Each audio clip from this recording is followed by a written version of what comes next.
Sometimes, betrayal isn't something that builds slowly over months or years. Sometimes, it's just one night, one choice, that shatters everything you thought was unbreakable. This story, it still shakes me. If I could turn back time, just once, I would erase that night entirely. One evening, one party, one drink too many, and everything I'd worked for collapsed in an instant. My career. My home. My marriage. I was 32 then, a marketing executive with a stable job, a mortgage I could comfortably manage, and a husband I truly believed I would grow old with. Ethan and I had been married for 5 years. We weren't flawless, but we were steady, or so I thought. That Friday, my team was celebrating a massive win, landing one of our biggest contracts. My boss, Vince, decided to host an after-hours party in a stylish loft downtown. Ethan wasn't thrilled when I told him. He'd always said Vince was too flirty, too smug for his liking. I brushed his concerns aside, promising, "I'll be home by midnight." I should have listened. The loft buzzed with soft music, laughter, and champagne that seemed to flow endlessly. At first, I stayed close to my coworkers, making light conversation. Then Vince appeared with a glass of something stronger than champagne, smiling as he said, "You deserve to celebrate properly." I accepted it. Then another. The crowd thinned as the night wore on. My head began to spin. Vince drifted closer, his voice lowering as he spoke. His hand brushed my arm. He lingered when he laughed at my jokes. Every instinct told me to create space, but I stayed. The rest blurred. I remember sitting beside him on the couch.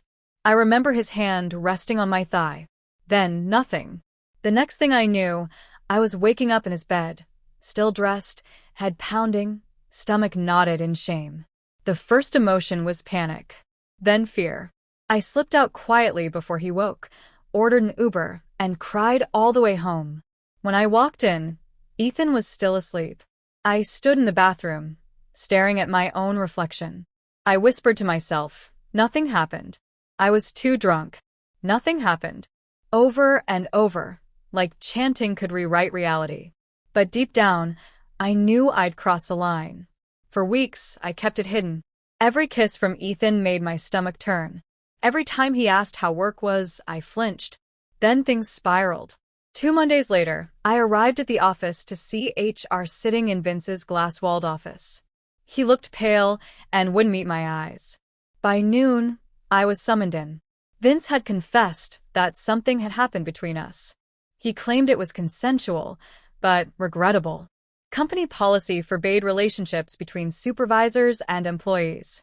By the end of the meeting, I was unemployed. No severance. No reference. Just a cold, clinical dismissal. I went home early, broken. Ethan was in the kitchen making dinner. I sank into a chair and told him everything, except the part where I didn't stop it. He listened in silence before saying 5 words I'll never forget. "You cheated on me, Claire." I tried to explain that I couldn't remember, that it wasn't what it looked like. The more I spoke, the colder he became.